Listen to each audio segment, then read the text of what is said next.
భారత్ పాక్ మధ్య కార్గిల్తో కలిపి 3 యుద్ధాలు, యూరీ అటాక్, పుల్వామా అటాక్లు జరిగినప్పుడు కూడా చెక్కు చెదరని సింధు జలాల ఒప్పందాన్ని భారత్ ఇప్పుడెందుకు రద్దు చేసుకుంది? భారత్తో ప్రత్యక్ష యుద్ధం కన్నా నీటి యుద్ధం పాకిస్తాన్కు ఎక్కువ ప్రమాదకరమా? అసలు ఏంటి సింధు జలాల ఒప్పందం? భారత్ పాకిస్తాన్లు ఈ ఒప్పందం ఎందుకు చేసుకున్నాయి? ఈ ఒప్పందం రద్దయిన 2 సంవత్సరాల్లో పాకిస్తాన్ ఎడారిగా మారడం నిజమేనా? వీడియో పూర్తిగా చూసి తెలుసుకోండి.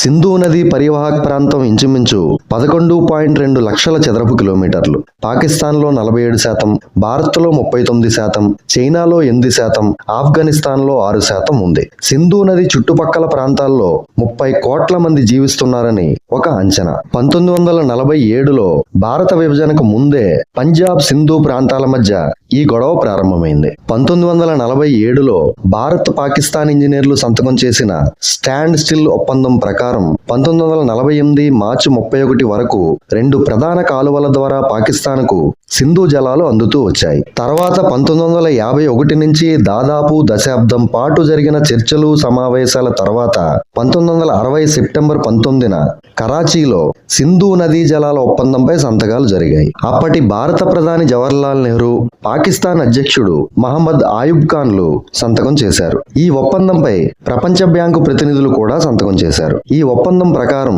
సింధు ఉపనదులైన సట్లెజ్, బియాస్, రావి నదులను తూర్పు నదులుగా, జేలం, చేనాబ్, సింధు నదులను పశ్చిమ నదులుగా విభజించారు.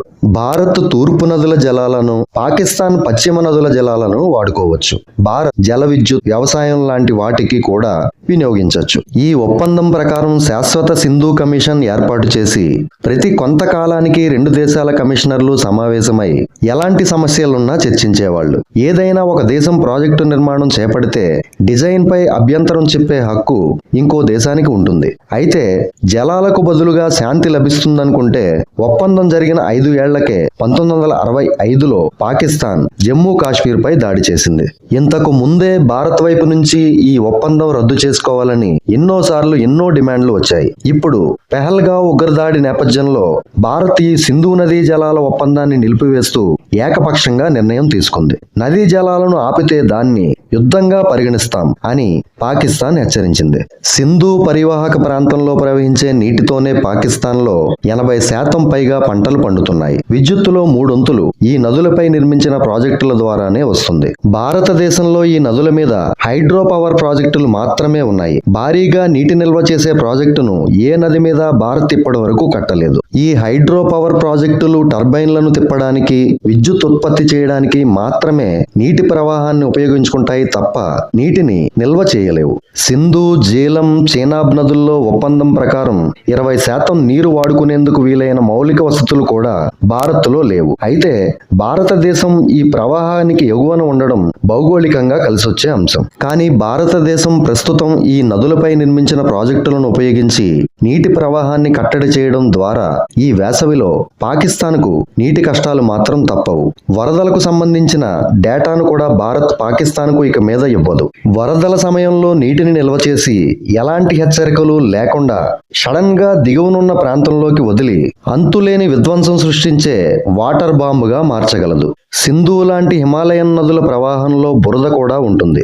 అది రిజర్వాయర్లలో పేరుకుపోవడం వల్ల నీరు విడుదల చేసినప్పుడు దిగువ ప్రాంతాల్లో భారీ నష్టం జరుగుతుంది. 2016లోనే జమ్మూ కాశ్మీర్ మిలిటెంట్ దాడి తర్వాత రక్తం, నీరు కలిసి ప్రవహించవని భారత్ పాకిస్తాన్ ను హెచ్చరించింది. ఏది ఏమైనా దీర్ఘకాలంలో మాత్రం భారత్ సింధు జలాల ఒప్పందాన్ని రద్దు చేయడం వల్ల పాకిస్తాన్ మరింత పేదరికంలోకి వెళ్లిపోతుంది. రోజుకి కొత్తగా 1,00,000 మంది పేదవాళ్లుగా మారిపోతారు. 80% సింధు పరివాహక ప్రాంతం ఎడారిగా మారుతుందనడంలో ఎలాంటి సందేహం లేదు. దీనిలో భాగంగానే ప్రస్తుతం బుగ్లిహార్, కిషన్ గంగా ఆనకట్టల గేట్లు భారత్ మూసివేసినట్లుగా అనిపిస్తోంది. అంతేకాకుండా చేనాబ్, దాని ఉపనదులపై నిర్మాణం జరుపుకుంటున్న 1000 మెగావాట్ల పాకల్దుల్, 624 మెగావాట్ల కిరు, 540 మెగావాట్ల క్వార్, 850 మెగావాట్ల రాట్లే జల విద్యుత్ ప్రాజెక్టులు 2027-28 నాటికి అందుబాటులోకి వస్తాయి. భవిష్యత్తులో రాబోయే ఇలాంటి మరిన్ని మంచి వీడియోల కోసం దయచేసి సబ్స్క్రైబ్ చేయండి, షేర్ చేయండి, లైక్ చేయండి, కామెంట్ చేయండి.